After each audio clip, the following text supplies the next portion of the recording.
Abigail Moss, and this is my final reflection for Introduction to Black Studies with Dr. Tate. The three topics that I would like to talk about today are Chapter 5, Education, Chapters 7 and 8, Religion, and Chapter 9, Feminism. I feel like these three topics really resonated with me over the course of the semester because they make up a lot of my identity. I'm very passionate about education. I grew up in a religious household and I am a Black female in the US. And learning about these topics has helped influence how I view myself, how I now view my family, and how I will engage with my community. So I want to start off by talking about education.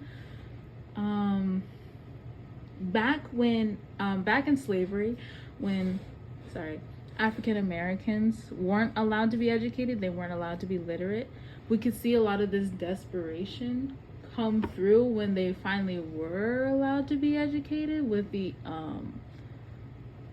emancipation of slaves. And Frederick Douglass really says it best, that a lot of African Americans believe that there can be no liberation without education, because with education you can really engage in the society in the way that the white man wants you to.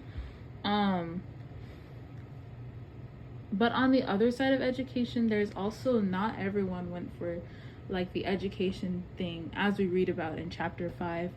And so I feel like that split back then really translates into today, where you can see a lot of African American families and parents like my own who heavily encourage getting your education because it's so accessible now. Both my parents and my grandma went to segregated schools. And so the fact that I can go to an integrated school, I can ride the bus instead of walking like my grandma had to, means a lot. And so they want me to take advantage of those opportunities while I have them. But on the other side, for those who didn't view education as that, there was also students who don't really care about their education in such a way because in the past you could get by with just labor, but now education is required for all students. Next, I want to talk about religion. So with religion, I used to wonder if when I got older, then naturally I would become a more faithful Christian. I would be more involved in the church and want everything to do with God. But now I realize that that's not the case. My parents and my grandparents' strong Christianity and strong religion is really because of the circumstances that they grew up in. In their time, in their generation, I should say, they couldn't really rely on the system because the system would always fail them, always betray them. And when I grew up, I could trust the system more because the system has been revised and it's not always against us. And so in moments like that, I haven't had to rely on the church and on God as much as my parents have in order to get where they are today. And so I feel like because of those generational differences, that we can see why there are so many older African Americans who are strongly connected to the church and very faithful to God. And we can see the difference with a younger generation who is still connected to the church in some ways and still faithful to God, but almost relying on that faithfulness from their parents, that strong faithfulness, instead of having our own because we haven't had the same experience that they have had.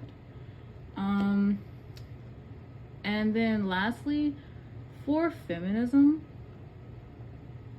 I feel like feminism from chapter 9 really transcends Black feminism.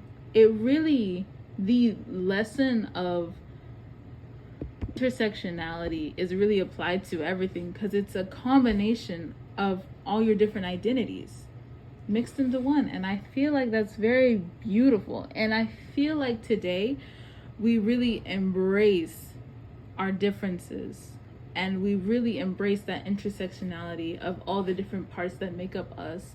And so how we can use that is by giving space and mind to those issues that involve both your gender while involving also your race. And that's how Black feminism really helps us understand today's issues. Whereas in the past, Black females were on the bottom of these social classes because not only were they disrespected for being Black, but they were also disrespected for being female.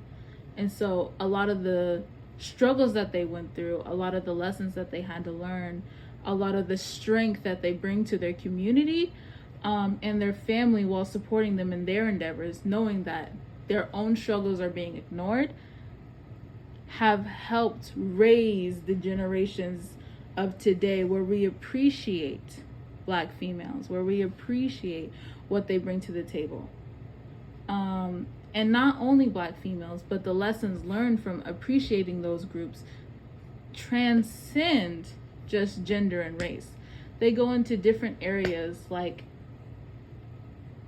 sports or religion or really anything.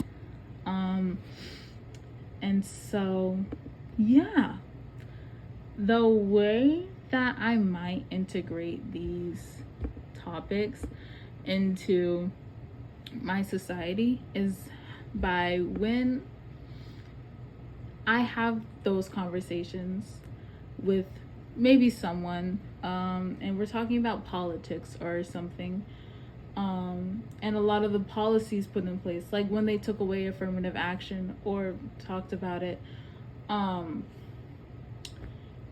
can offer insight into these issues, into the intricacies of these issues, because a lot of African American issues seem very face value. You know, African Americans, they were freed, they can vote, they're fine now. But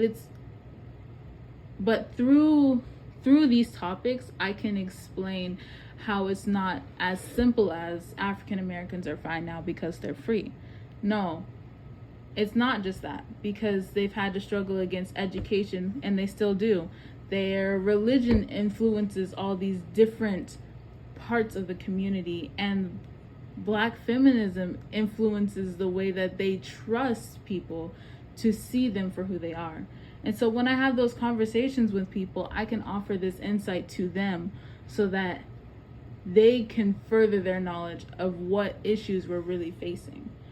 And I believe that in order to truly progress, you need to know where you are. And to know where you are, you need to know where you've been. And so pulling that together allows us to better our society. The ways I can really apply this to myself is genuinely all I can think of is mindfulness. Just being mindful of the issues or the cultural impacts, the societal impacts, the economic impacts that one person has experienced. Because when I teach middle schoolers in the summer, and so if they ever lash out or something, I can remember these lessons of like, what could this be? They're not just upset because someone took their crayon.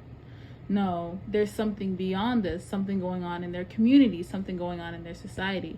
And with this mindfulness, I can appropriately address what the issue is, where it may be coming from, and I can suggest a solution to solve these issues and move forward in an efficient manner. Lastly, I'd like to talk about some of the questions I came up with. Well, it's not really a question, but a very interesting observation is how Black people interact with other cultures throughout history, because I know from a video I watched, which was called Rush Hour, An Unexpected Image of Black and Asian Solidarity by Quality Culture on YouTube, that in the past there's a lot of tension between African Americans and the Chinese, because African Americans felt that the Chinese were coming in and taking all their jobs. And so Rush Hour, the movie, takes like that tension and kind of dissolves it a little bit by making fun of both sides and allowing them to be in the same boat. And so with other cultures, it's almost like that. Like African Americans and white people, they're very codependent. When there's a reaction on one side, when there's an action on one side, there's a reaction on the other side. And so that's how African Americans engage with white people. But with other cultures, it's more like side by side. One action of one community doesn't necessarily mean a reaction from the other community. And yeah, thank you for listening, and have a nice day.